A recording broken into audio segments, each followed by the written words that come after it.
In House of X number 6, the mutant Sabertooth, longtime archenemy of Wolverine and general all-purpose garbage monster, sorry about ya, Axis-era reformed Victor, is cast into Krakoan exile by Professor X and the Quiet Council.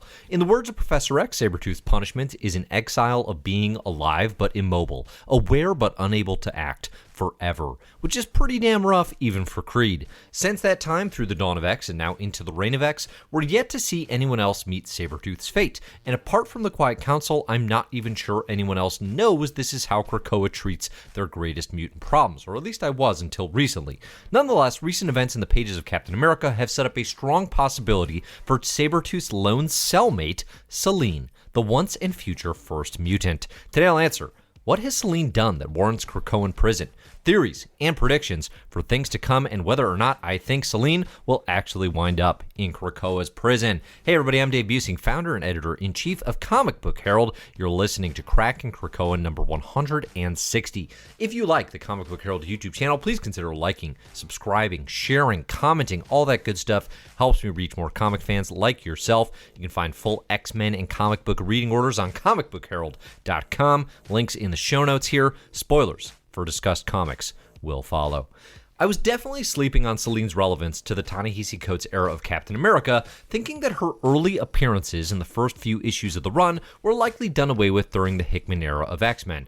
During a live draft we did of the all-new X-Men rosters that I did with comedian Jay Jordan, though my strong number 3 pick of Selene on my X-Men roster was met with some absolute head-shaking by fans, telling me that her recent appearances in Captain America made this nearly impossible. So naturally, I caught up on the run, and I see your point.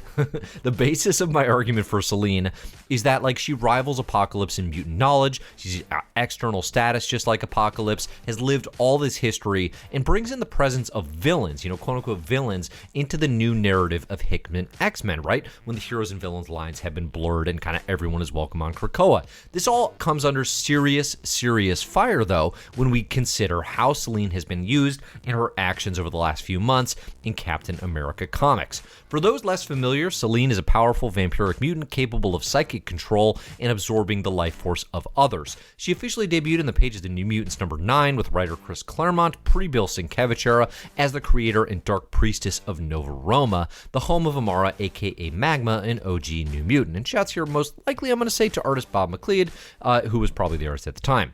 On occasion labeled Marvel's first mutant, like in the history of the Marvel Universe, although yes, seemingly this was very recently undone in the pages of Jason Aaron's reckless continuity upending Avengers. You can check out my Krakin Krakoa on that if you are so inclined. But, otherwise Selene, longtime member of the Hellfire Club, post-Dark Phoenix saga, but very much around for the likes of Magneto's attempt to control the club during his time as headmaster of the New Mutants in the mid to late 1980s. Selene, as a Black Queen of the Hellfire Club, is one of her most prominent positions. In recent years, Selene's most well-known story is Ex-Necro, an X-Event crossover where Selene resurrected a number of mutants under her control, not least of which including Doug Ramsey, who was brought back to life after a fashion here under Selene's vampiric control. Now, in Captain America, Selene is a part of the Power Elite, a supergroup of Avengers and Captain America threats, inclusive of Wilson Fisk, the Kingpin, Alexander and Alexa Lukin, not too far removed from the Red Skull, Zeke Stain, Baron von Strucker, Phil Coulson,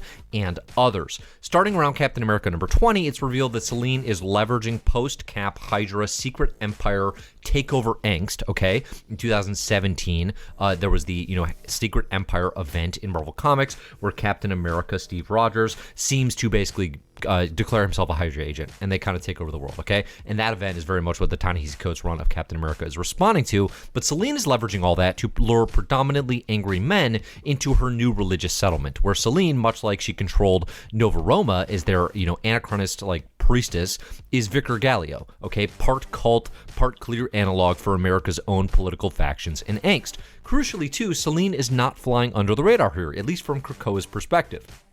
Her gospel of manhood is very public, and she's straight up the head of Presidential Commission on Faith-Based Initiatives. She is out there with what she's doing, and again, this gospel of manhood. Now, Captain America, Falcon, Winter Soldier, and Sharon Carter, they can't let Selene run free and run her free little town here, primarily for a couple reasons. Number one, back in Captain America number 5, Selene stole a part of Sharon Carter's soul, and they need to deal with that. Number two, Selene's power absorption abilities, and again, the fact that I reference her as sort of vampiric, these are being used on men failing to recruit or do their part, committing to her iron-fisted control of Selene Street, okay? Now, as so often happens in these scenarios, it's all-out war on the streets, as Selene gives up the gimmick and reveals her full power and full self. The mutant Black Queen handles Cap and company without too much trouble before running into an Iron Patriot-powered Sharon Carter and spending too much of her life force energy to keep up the front and keep up the fight for too long. At the conclusion of Captain America 23 and 24, Selene is apprehended, okay? And Wakanda's Shuri makes a couple absolutely crucial references. First, Shuri asks Selene how many souls she devoured, and Selene answers legions, more or less admitting to mass murder. We'll come back to this. Shuri also references the Council on Krakoa that would like a word with her, okay? Confirming that this Captain America run occurs in parallel with the Hickman Krakoa era of X-Men to some degree. Prior to this point, it was still generally up in the air whether or not Selene's actions were considered pre- or post-Krakoan law. There was some doubt that the Ta-Nehisi Coates era Captain America was actually happening after Krakoa, and now that this has been written into the book, there really can be no doubt. Okay, this definitely is happening when Selene should know what the Krakoan laws are, and she should know better. So if we're setting up the trial here, did Selene break the 3 laws of Krakoa, namely kill no man? On the surface, she's almost certainly in violation of kill no man. When Selene absorbs a life force in full, she basically reduces a body to dust. The only out here would be some loophole where Selene only partially absorbed legions of her victims and was asserting psychic control over them through that process. But given the character's history, her role with the Power Elite, and the bits we do see of her, like, unhappy with various representatives, this feels like a stretch to say, oh no, she didn't fully absorb some of them, didn't actually turn them to dust. They're all technically still alive, just, greatly weakened. Like that seems fairly unlikely, again, especially the way she references it to Shuri, saying, like, yeah, I've consumed legions of them.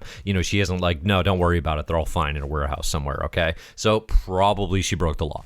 So pretty clearly, yes, Selene broke one of the 3 laws of Krakoa, okay? And likely she didn't just break it, but shattered it to pieces, and again, very publicly, right when mutant kind is beset with PR problems, as per usual, if we're being honest. But what is Selene's role and relevance to Krakoa, okay? Is there an importance to her character that makes her quote-unquote above the law? Now, one thing that we saw way back in X-Men number 3, the famed Horde Culture issue written by Jonathan Hickman with art by Lionel Francis Yu, we learned that Selene and Emplate, aka mutants that feed on mutants, are tasked with observing Krakoa's level of psychic depletion among the island's mutant population.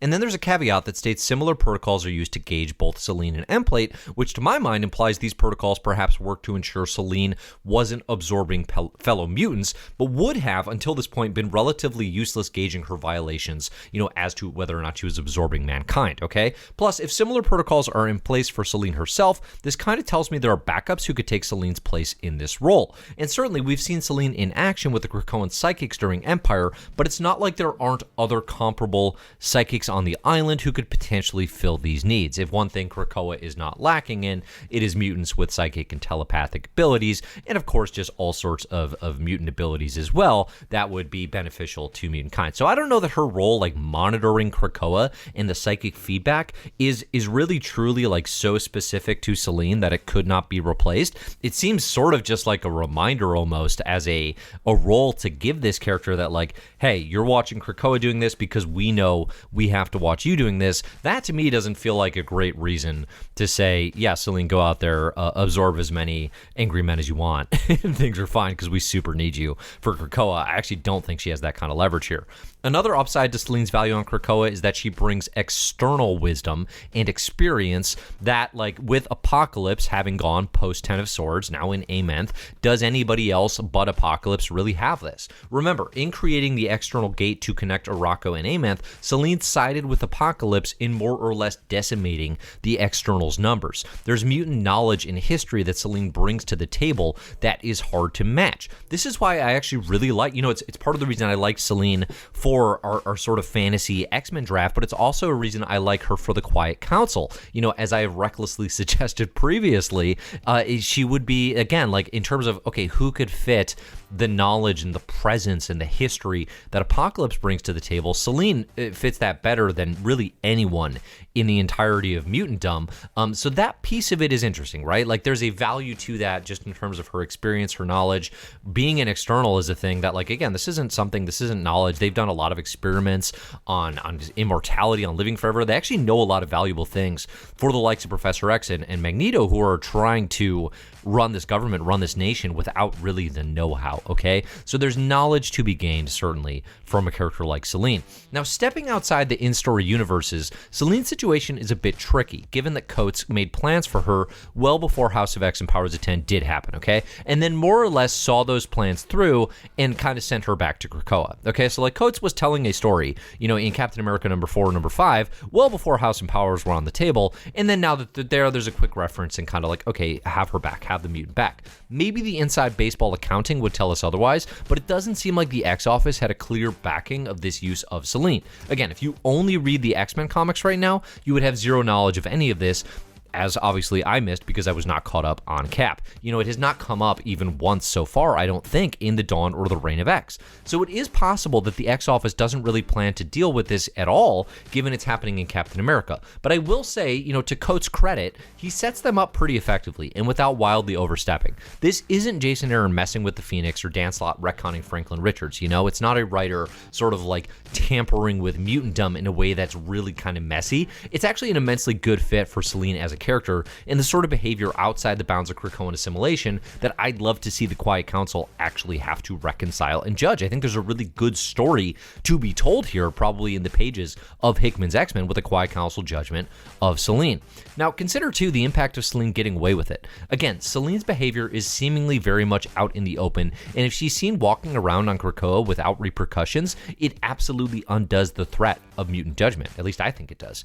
Mutants know about the prison on Krakoa too. This was confirmed in this week's Cable number 8, with Domino referencing the need to aim for the limbs so as to avoid going in the hole with Sabertooth. But again, with only Sabertooth's private trial, Krakoans don't really know when or how these rules would get enforced, you know? Like, yes, maybe they're aware that Sabertooth is in a prison. They might not know the extent or the reality of it being like a Krakoan exile where you are aware that you are trapped literally forever in this like kind of crazy, impossible to even fathom style punishment. You know, like there's a chance that it's just like, oh, okay, so that's the prison, that's where Sabertooth goes. If somebody else goes there, it might not feel as threatening, maybe, as it actually is. We don't totally have a great sense of that yet. Given all that, I think it's more likely that if Selene's actions are addressed, and I do think they should be, it should be in the pages of Hellions. Apart from Sabertooth's judgment, Hellions is the main book where we've seen punishment doled out, more or less in Krakoan community service, aka as part of Mr. Sinister's Suicide Squad. Selene requires a level of atonement here, and if not redemption, at least contribution to Krakoa. You know, she has deeply and egregiously violated the 3 Krakoan laws, okay, of kill no man. And you could get into the semantics of it, like, is what she did that much worse than, like, Gorgon slicing and dicing, you know, agents and leaving them, like, limbless in X-Men number 4, and now that's coming back in a way in Reavers in the pages of Marauders we just saw. But, like, it's kind of besides the point, because what she's doing, above all else, even in addition to, like, yes, clearly that's a violation, and we should not, you know, allow her to run free murdering, she's also flaunting in the face of the Krakoan law, saying, I don't care what Professor X and Magneto and all the Quiet Council are saying. It does not matter. I'm going to do what I want. I'm going to join this power elite. I'm going to set up my town. I'm going to flaunt this in your faces and have a mutant out in the world doing things that is clearly going to, you know, like create a perception of mutant kind as immensely dangerous. So this to me feels like the sort of thing that if there's a possibility of her not getting thrown in prison, she would have to basically be forced into service on the Hellions, which I think would be great. I think she'd be a great fit on that team. She's the exact right level of sort of just like darkness, of previous villainhood, of knowledge and interesting character that could be built out. And then at the same time too, like, you know, she needs to be doing something positive for the X-Men and for Krakoa for them to justify essentially her being on this island, because she has now violated their laws very, very clearly. So I feel like that's one very strong possibility. And plus, too, like, I would just be into a Hellions roster change, honestly, or just roster additions. I think it'd be great. Again, it's my top book right now, probably like it's probably like a little bit behind Sword right now, but it's been my top book from 2020 and you know, going into this year. So I think that would add to one of my favorite books already. Another option, and this could very much be connected to Hellions, a team that I've theorized is already forced to attend Nightcrawler's mutant religious sermons as part of their responsibilities, is a role for Selene in the upcoming Way of X book written by Cy Spurrier. Again, Selene very much has ties to ideas of faith and mutant religions. It's just usually with her standing at the center as the object of worship. How about we divvy that up a bit, right, and bring her in as someone who kind of fits that idea and needs a home and needs a structure and needs eyes on her, clearly, because otherwise she goes and does things like start a town where she absorbs lots of humans. And there's also, too, like a very small connection here, but I think Bob Quinn is the artist on Way of X. I think I saw per announcements, and he does a number of the issues of Cap here, drawing Selene. So there's a little potential stylistic connection there as well from an artist who has familiarity with the character. So what do you think? Does Selene belong in Krakoan prison with Sabertooth? Should she be exile number 2 on the island of Krakoa? Which, again, is like, we've not seen this judgment cast on anyone else but Victor Creed, again, who is just like the consummate kind of monster, the consummate kind of like irredeemable mutant. So it would be interesting to actually see this happen again. Again, like, it's kind of meaningful that we have not. Will Selene wind up there, you know, in prison, or will this even be addressed at all? Let me know your theories, your comments, your thoughts, if you were even aware of this, because, again, this happened in the pages of Captain America and not the X-Men books. Should they even deal with it, or should they say, that was a Cap thing, you know, it kind of doesn't count, it's kind of adjacent, we're just going to let that wild major story slide? Let me know what you think in the comments here. All thoughts are greatly appreciated. Now, thank you in particular to those of you on patreon.com/comicbookherald who support the site, who support Krakin Krakoa. I want to thank everyone in the Mysterious Benefactors tier for your extremely generous support of the site. If you support Comic Book Herald at the Mysterious Benefactors tier level on Patreon, you get your name added here on the chart and read off via some of these videos as well. Now, for as little as $1 a month, you can support the site. You can get access to cool bonuses and benefits, including all X-Men podcast reviews weekly. You'll get them via podcast form, via a Patreon exclusive feed. But in the meantime, thanks Jesse W., Professor Pride, Cole Weathers, Martin Lopez, Chris Isidro, Brent Bowser, Professor X3769, PD Appleseed, Verisimilitude, Terra Nort, Ed Mackey, Clyde to Glide, Pinball Drew, Mike Solomons, Matt Mahoney, and John Samander. Thank you all for your support. I'm Dave. You can find my stuff at comicbookherald.com, at Comic Book Herald on social. Look for the best comics ever in My Marvelous Year podcast for more from me. Thanks, everybody, for listening. Leave your thoughts here in the comments. And, as always, enjoy the comics.